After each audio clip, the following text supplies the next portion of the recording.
Welcome to International Dyno Authority and this episode of Tech Talks.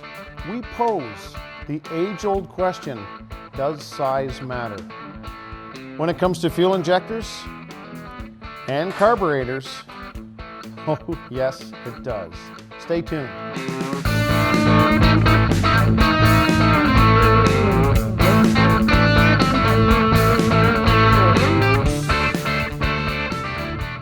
One of the biggest subjects that come up that's kind of controversial here at International Dyno Authority is size. Size of your carburetor, and especially when it comes to fuel injectors. I want to state something up front and kind of clearly and immediately. Number one, if you have a 40-pound injector that came in your, say, 2010 Camaro, and you put in a 52-pound injector, you are not going to make more power. Absolutely zero chance. You're going to force the guy who's tuning your car to make that injector work. It's going to be a lot of extra work just to make that injector go, but you're not going to make more power.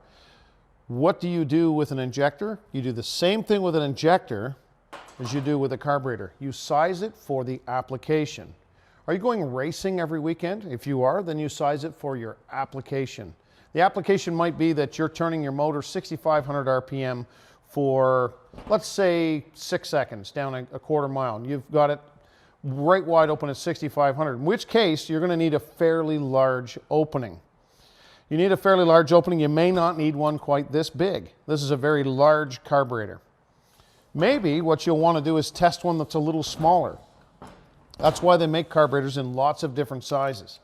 So when it comes to putting a fuel to an engine, size, yes, is everything. Size does matter, but the right size for your application. If you're on the street and you're cruising, you've got a 350 small block, a 650 is more than enough carburetor. Hey, even a 550 just for cruising is more than enough carburetor.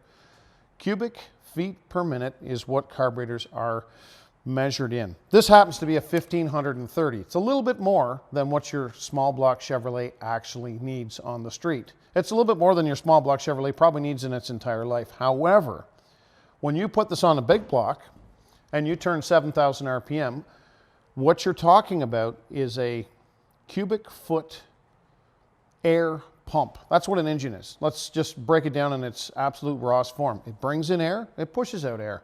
The more air it brings it in and pushes out at a higher RPM, the more it's going to go through your carburetor and draw fuel.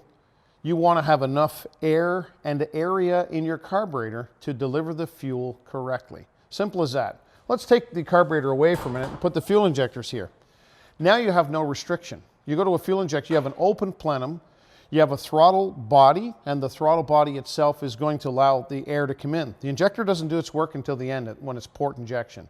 So if you have a 1992 Mustang, you're going to have a 19-pound injector. Until you upgrade that Mustang with headers and more cubic inches and a big exhaust and bigger heads, the 19-pound injector is more than enough. Now, if you're going to go forced induction, yes, you're going to need bigger injectors, probably anywhere from 28-pound to 40-pound. You've increased the pressure in the manifold. Once you've increased the manifold pressure, you're going to need a bigger injector with a bigger pump so that you can maintain that 43 pounds that it needed to begin with. All right, so in the end, is there a correct answer for everybody as far as carburetor size goes? Well, absolutely there is. There's a correct answer somewhere. On a dyno, there might be a correct answer as to wide open throttle. On the street, there's another correct answer. It comes down to your application. What are you going to do with your fuel injector, with your car, with your small block Chevy, with your small block Ford, with your Dodge, with your big block? Whatever you're going to do, that's what's going to determine the size of your carburetor or your fuel injector. Let me just give you a quick range so that you're aware. If you have a small block Ford and you haven't done anything to it, but you want to upgrade the carburetor from something that it came with, like a Rochester and Edelbrock, and you want to go to a really good working, brand new Rochester, Edelbrock, or Hawley, you want to look at the RPM it's going to do and the amount of horsepower that that engine actually makes. 500 CFM is plenty enough. 650 is plenty enough. You get into something in the 400 cubic inch range, you're going to start to look at 750s or 850s as far as carburetor size goes. And again, the 750 is fine. You want to go to the drag strip? Probably you're going to go to an 850. It's going to allow you more air and you're going to be able to carburate more easily, and you'll never have that drop off on the top end. Same thing with fuel injection. The fuel injectors can be modified based on what you have done to your motor and what your application is. One fuel injector is not right for anybody. So at this shop, we see people come in with all kinds of crazy setups. We had a guy come in 2 years ago with a 427 with 150-pound injectors at 8-to-1 compression running race fuel. I'm going to tell you this much, we couldn't even tune that. You can't tune that much injector, it's not even possible. He would have needed 2,000 horsepower to run those 150-pound injectors.